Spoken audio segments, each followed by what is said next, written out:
Picture this. A crowd of strangers reaching into the depths of their demented, twisted, bizarre, haunting, atypical, some might call it eccentric, eerie, disturbing, devastating minds to retrieve their treasured memorabilia in a form of a deranged and sometimes hilarious concoction. Here, tales are unveiled for anyone to witness through a pleasurable auditory experience. Picture number 1. Fighting with my demons every day, every night, a constant fight against myself. Loneliness has made me make stupid mistakes during my life. I hate what I'm when alone. Sometimes, I feel hopeless and maybe be dragged into my weakness wouldn't be that bad. Making their debut is picture number 2. I used to do sexual stuff on Omegle at the age of 16. So, this is the first time I've ever spoken about this out loud, and it's a guilt that has been weighing me down. I feel absolutely gross and pathetic, and I wish I could tell my younger self to never do it. I was about 16 to 17 years old when I took a step forward on Omegle and did something I regret for the rest of my life. I used to spend some time on Omegle talking to strangers and stuff earlier because, well, I was kinda horny and had no one to really talk about it. I was a shy and introverted kid with very few friends, but I think I was a very sexual teen. I didn't know a lot of things as a child, and even at the age of around 16, I didn't know a lot. I never had a boyfriend. I have one now and we're in a healthy 3-year relationship. But back then, no guy would have ever liked me. So, as I said, I took step forward. I got so horny that I started with sitting in front of the camera with my top off and bra on. I'm a heavy-chested person, so even as a teen, I didn't look young, per se.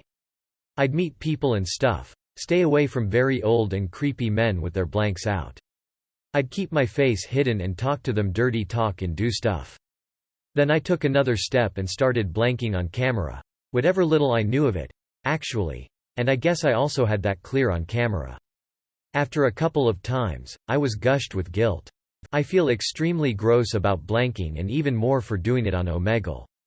I live in a society where women are discouraged from exploring these things. I know that what I did on Omegle was horrible, but oh my god, I was so young and stupid. I stopped doing these things before I turned 17. I went completely off of Omegle and never did anything of that sort.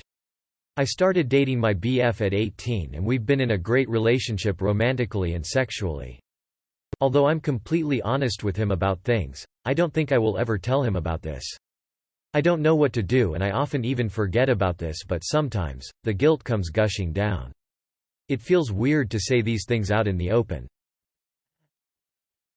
Here lies picture number 3. I, 23F. Wore pull-ups to an all-day music festival last weekend. This is definitely weird, but less weird now that I got away with it. My friends and I were planning to start tailgating early, so I knew we would be drinking all day. I had no idea what the bathroom situation would be like, and I've had a few traumatizing experiences with long bathroom lines but I didn't want to blank out on a fun day. So I found some girls' pull-ups that weren't noticeable under my jeans and went for it. Tears of joy. None of my friends said anything and no one else seemed to suspect anything. Lol.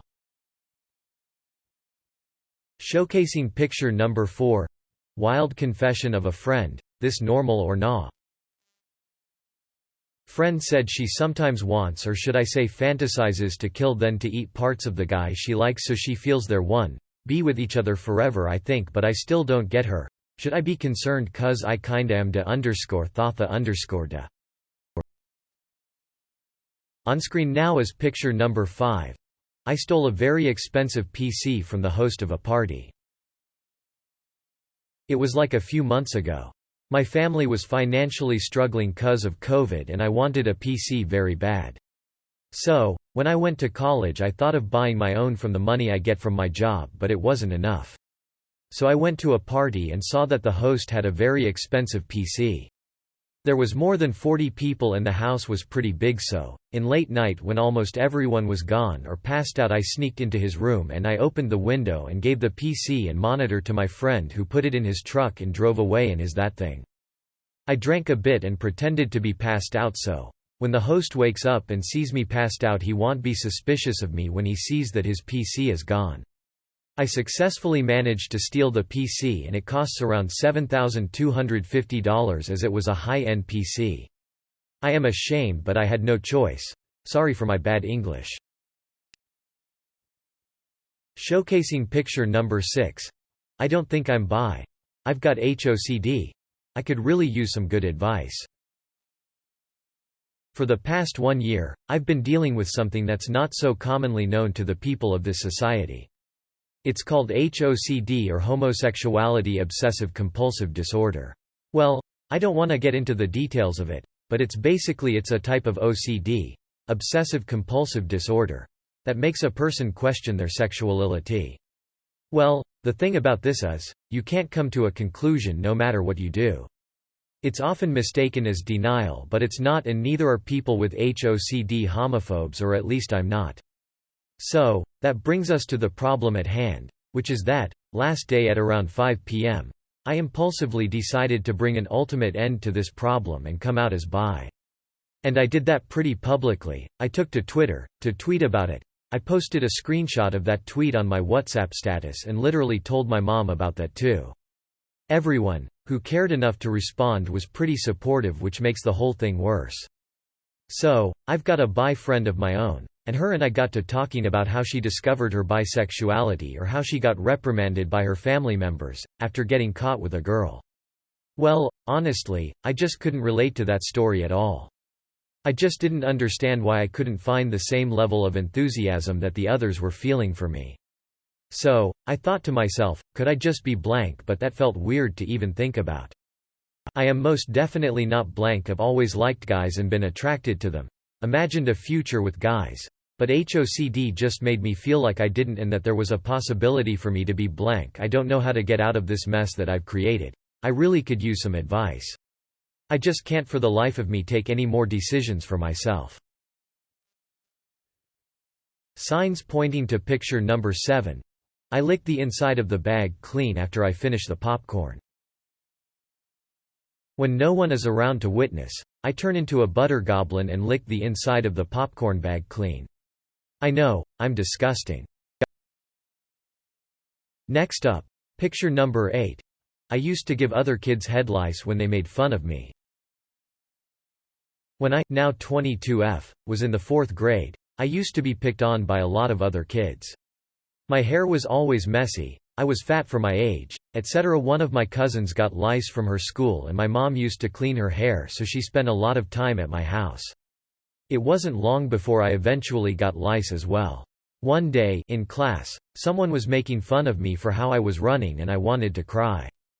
Instead of crying, I waited till we were in class, sat behind this person, picked my head for lice, and put it in her hair.